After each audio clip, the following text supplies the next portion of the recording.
शोधवार्ता में आपका स्वागत है। आज की वार्ता का शीर्षक है तानाशाहों की विचित्र मानसिकता। 19वीं शताब्दी तक दुनिया के अधिकांश देशों में राजतंत्र था। तब राज्य के प्रमुख शासक को राजा, सम्राट आदि कहा जाता था। अपनी असीमित शक्तियों का प्रयोग करने वाले इनमें से कुछ राजा निरंकुश और अत्याचारी भी हुए। राज और राजा तो अब नहीं रहे, किंतु कुछ आधुनिक शासकों में निरंकुशता आज भी देखी जा सकती है। इन आधुनिक शासकों को तानाशाह कहा जाता है।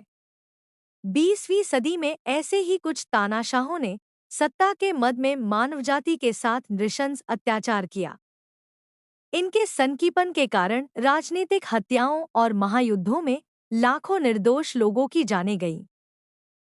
पिछली शताब्दी में जर्मनी के एडोल्फ हिटलर, इटली के बेनिटो मुसोलिनी, स्पेन के फ्रांसिस्को फ्रैंको, युगांडा के ईदी अमीन, इराक के सद्दाम हुसैन जैसे दर्जनों तानाशाहों ने अपने क्रूर कारनामों से मानवता को कलंकित किया है। आखिर वे कौन से गुण, बल्कि दुर्गुण हैं जो एक शासक को तानाशाह बनाते हैं? इसे जानने के लिए अनेक इतिहासकारों, राजनैतिक विश्लेषकों और मनोवैज्ञानिकों ने शोध किया है। इन पर अनेक लेख, शोधपत्र और किताबें प्रकाशित हुई हैं। प्रस्तुत लेख में इन्हीं पर आधारित कुछ ऐसे तथ्यों का उल्लेख किया गया है जो एक तानाशाह की मानसिक प्रवृत्तियों का खुलासा करते हैं। तानाशाहों की मानसिक प्रवृत्तियों के संबंध में शोधकर्ताओं ने कुछ मुख्य लक्षणों का विवरण दिया है। इस संबंध में टाइम पत्रिका के प्रतिष्ठित लेखक जॉन क्लाउड लिखते हैं कि नए शोधों ने हमें यह समझने के लिए पहले से कहीं अधिक स्पष्ट व्याख्या प्रस्तुत की है कि नेता निरंकुश कैसे बनते हैं। शोध करने वाले मनोवैज्ञानिकों ने तानाशाही व्यवहार के लिए कम से कम 3 स्पष्टीकरण दिया है। पहला, तानाशाह असामाजिक व्यक्तित्व विकार से ग्रस्त होते हैं। ये न केवल दूसरों से झूठ बोलते हैं, बल्कि स्वयं से भी झूठ बोलते हैं। दूसरा, तानाशाह नार्सिसिस्ट होते हैं। मनोविज्ञान की भाषा में नार्सिसिस्ट उन्हें कहा जाता है जो आत्ममुग्धता से ग्रस्त होते हैं। ये स्वयं और दूसरों के साथ अपने संबंधों को वास्तविक रूप में देखने की क्षमता खो देते हैं। वे खुद को एक वीर के रूप में देखते हैं। वे आसपास की वास्तविकताओं को अनदेखा करते हैं। ऐसे नेता उन उपलब्धियों का श्रेय खुद लेने के इच्छुक होते हैं जिन्हें दूसरों ने हासिल किया हो। तीसरा, तानाशाह प्रारंभ में सामान्य व्यक्ति होते हैं, किंतु सत्ता प्राप्ति के बाद उनमें मानसिक विकार उत्पन्न होने लगते हैं। चूंकि तानाशाह झूठ बोलते हैं और ऐसा करने के लिए उन्हें कई जरूरी बातों की अनदेखी करनी पड़ती है, जैसे सच्चाई, सामाजिक मानदंड, दूसरों के हितों का विचार आदि। इन बातों का दमन उनमें मानसिक विकार उत्पन्न करता है। साइकोलॉजी टुडे पत्रिका में मनोविश्लेषक डॉक्टर जेम्स फालन ने तानाशाहों को मानसिक विकार से ग्रस्त बताते हुए एक लेख में लिखा है कि तानाशाह सत्ता के असीम भूखे होते हैं। वे बेहद आत्मसम्मोहित, झूठ बोलने में माहिर और संकीर्ण मानसिकता के होते हैं। वे अपने विरोध को बिल्कुल सहन नहीं कर पाते और उस विरोध का विरोध करने के लिए निरंतर सक्रिय रहते हैं।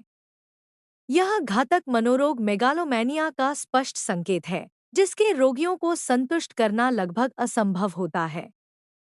ऐसे तानाशाह इन लक्षणों को भी प्रदर्शित करते हैं: जीवन शैली में भव्यता और कृत्रिम आकर्षण, घमंड और दूसरों को कष्ट पहुंचाना।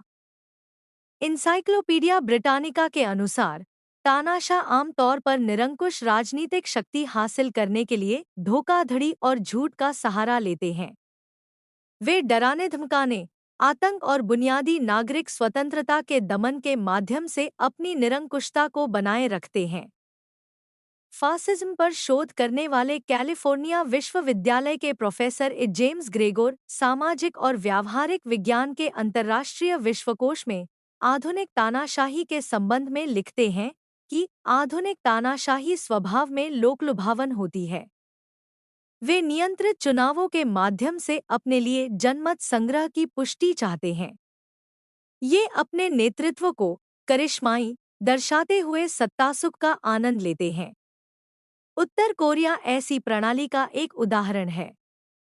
आधुनिक तानाशाही ने एक सशक्त राष्ट्रवाद की विशेषताओं को ग्रहण किया है।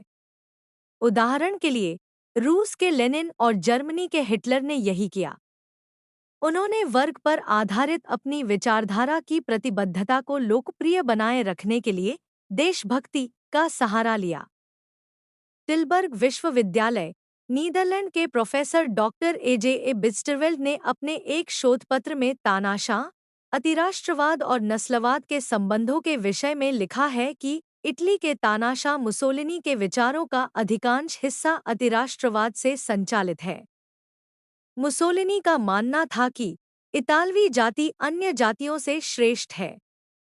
उसने इतावली लोगों के संबंध में कहा कि ये दुनिया के अन्य लोगों के लिए शिक्षा और संस्कृति के स्रोत हैं। हिटलर एक कुशल वक्ता था। उसके मोहक भाषण राष्ट्रवाद के इर्दगिर्द ही बुने हुए होते थे।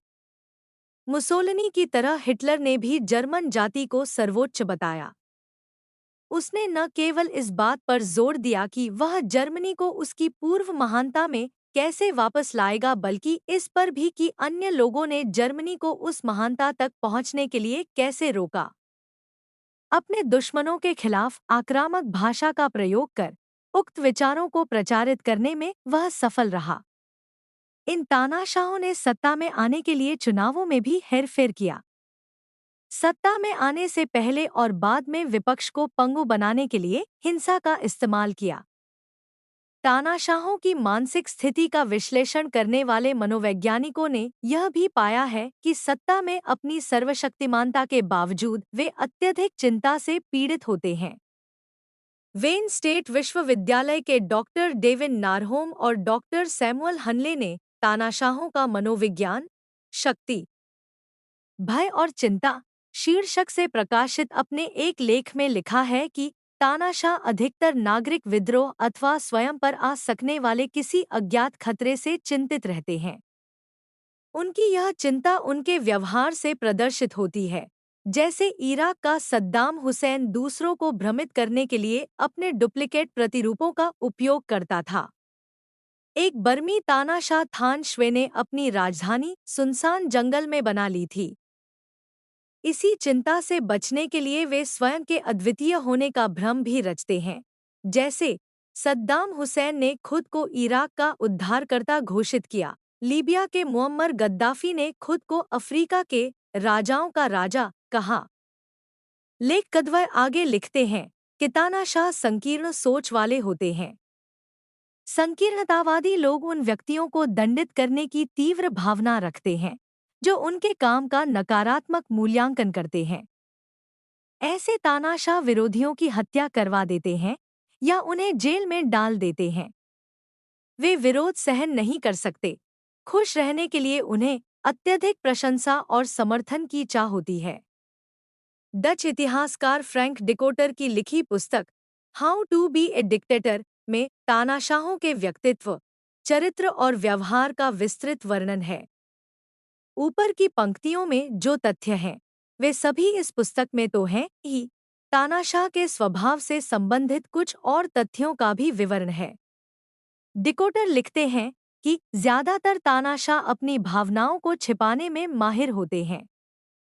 मुसोलिनी ने खुद को इटली के बेहतरीन अभिनेता के रूप में देखा।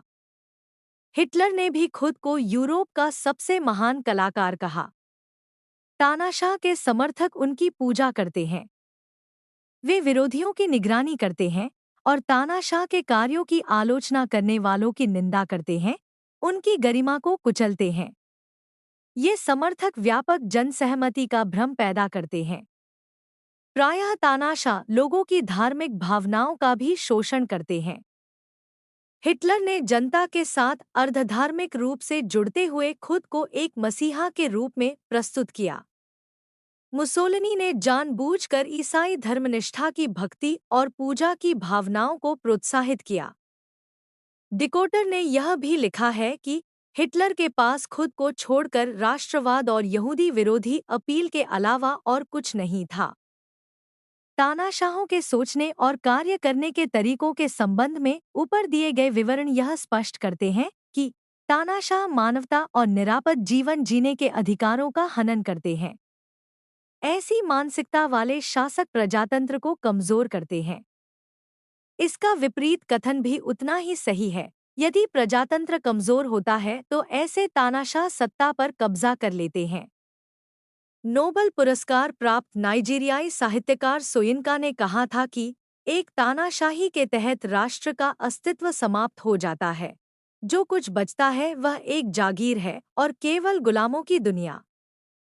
इस वार्ता को अंत तक सुनने के लिए आपका धन्यवाद। कृपया लाइक, कमेंट और फॉलो करें।